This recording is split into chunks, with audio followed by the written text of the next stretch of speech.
नमस्कार दोस्तों, मैं सीए यशु गोयल आज आया हूं आपके साथ इनकम टैक्स एक्ट के एक अमेंडमेंट को शेयर करने के लिए।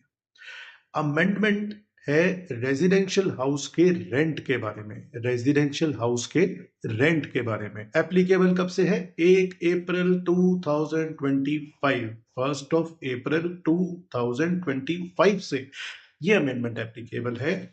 अमेंडमेंट क्या है? रेजिडेंशियल हाउस से आने वाली रेंटल इनकम को आप अब अपनी बिजनेस इनकम में नहीं दिखा पाएंगे। आपको उसे इनकम फ्रॉम हाउस प्रॉपर्टी के तहत दिखाना पड़ेगा।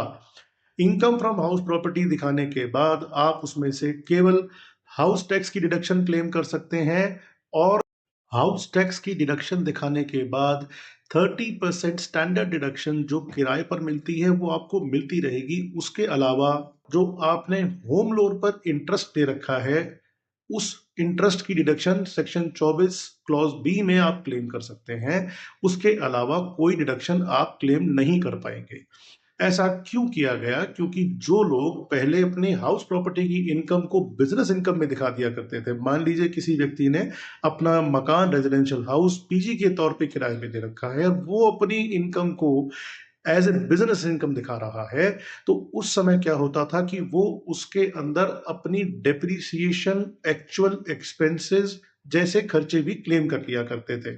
और अगर किसी कारण से मान लीजिए मकान खाली पड़ा है तो नोशनल रेंट जैसे प्रोविजन से भी वो बच जाया करते थे।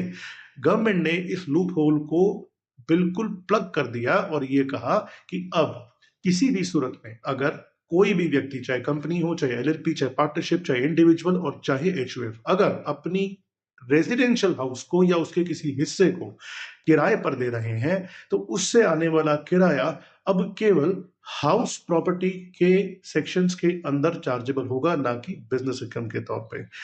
आशा करते हैं आप सब लोग सकुशल होंगे। आपको दीपावली की बहुत बहुत शुभकामनाएं। ऐसे ही आगे बढ़ते रहें, ऐसे ही खुश रहें। शबा खैर। Thank you.